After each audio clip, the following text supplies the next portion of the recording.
Dr. Elena Vasquez stared at the holographic display floating above her desk, her coffee growing cold as she processed the impossible data streaming in from monitoring stations across Earth.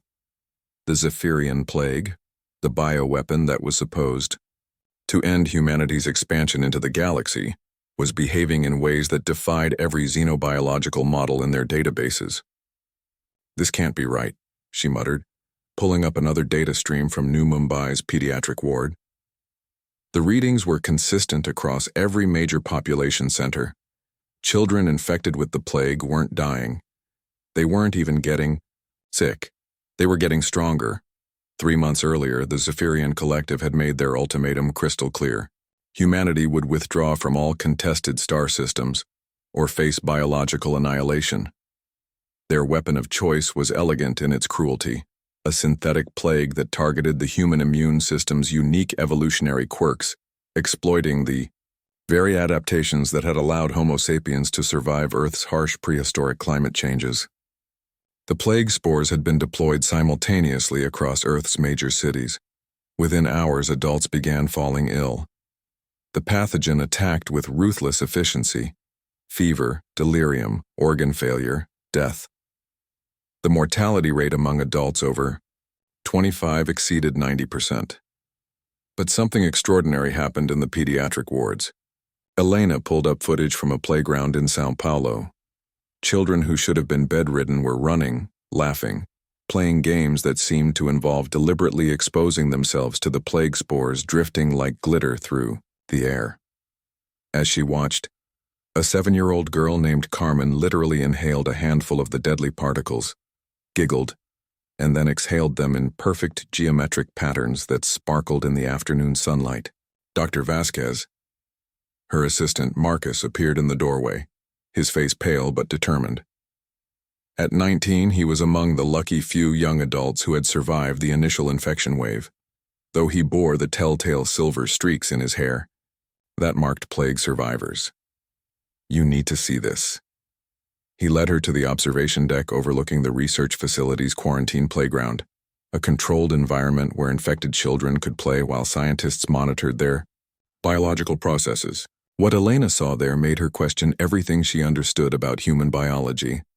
12 children, ages 4 to 11, were engaged in what could only be described as collaborative biological engineering.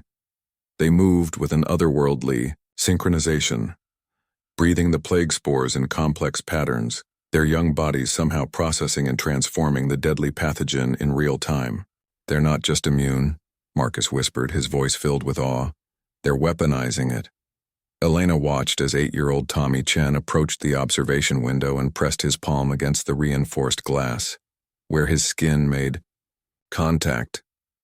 The plague spores began to coalesce into intricate crystalline structures that pulsed with bioluminescent light.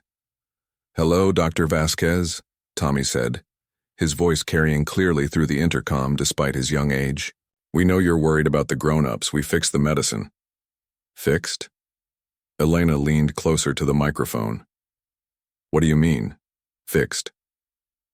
"The space people made the sick bugs to hurt humans," explained Sarah Kim, a 6-year-old who had been among the first infected. "But they didn't understand about kid humans versus grown-up humans. Our cells still remember how to change and grow. Theirs are too stuck." Elena's mind raced. The children were right. Adult human cells had largely lost their developmental plasticity, while children's cells retained remarkable adaptability. The Zephyrians had engineered their plague based on adult human biology, never considering that human development itself might be a variable. "We made the sick bugs into helper bugs," Carmen added, having somehow appeared at the window despite being in São Paulo moments ago. Or perhaps this was a different Carmen, one of dozens of infected children who seemed to be developing identical capabilities. "Want to see?" Before Elena could respond, the children began their demonstration. They formed a circle in the playground, holding hands, and began to breathe in unison. The plague spores swirling around them responded to their respiratory patterns, forming complex three-dimensional structures that pulsed with increasing intensity. Then one of the children, Elena couldn't tell which one, exhaled a stream of transformed spores directly at a potted plant that had been dying from plague exposure. The plant straightened, its leaves unfurling with renewed vigor, its cellular structure visibly strengthening as the modified pathogen integrated with its biology. "We can fix the grown-ups now, too," Tommy said matter-of-factly. "But first we should probably tell the space people that their mean bug isn't mean anymore." Elena felt a chill run down her spine as she realized the implications. "Children, what exactly did you do to the plague?" "We made it nice," Sarah giggled. "It wants to help things grow now instead of making them sick. The space people used DNA scissors that were too sharp. We made them into DNA helpers instead."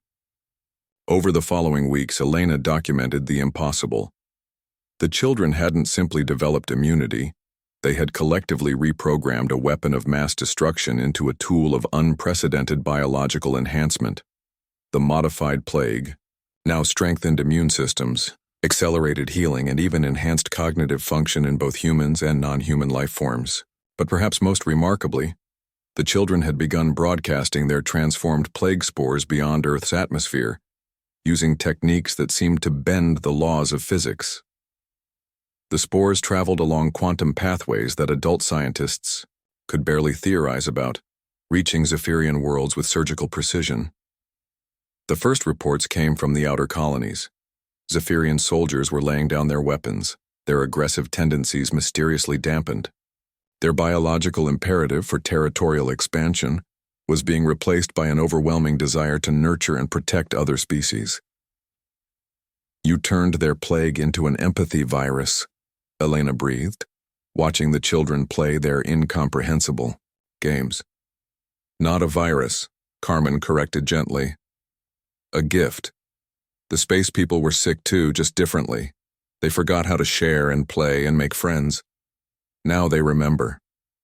Within 6 months, the Zephyrian Collective had formally requested to join the Terran Federation as junior partners, their entire species transformed by humanity's most unexpected defenders. The plague that was meant to end human expansion instead became the foundation of the galaxy's first truly cooperative interspecies civilization. Elena often wondered if the children had planned it all along, or if their innocent assumption that problems were meant to be fixed had simply reshaped reality to match their expectations. Either way, humanity's greatest weakness, the extended vulnerability of their young, had proven to be their most devastating strength.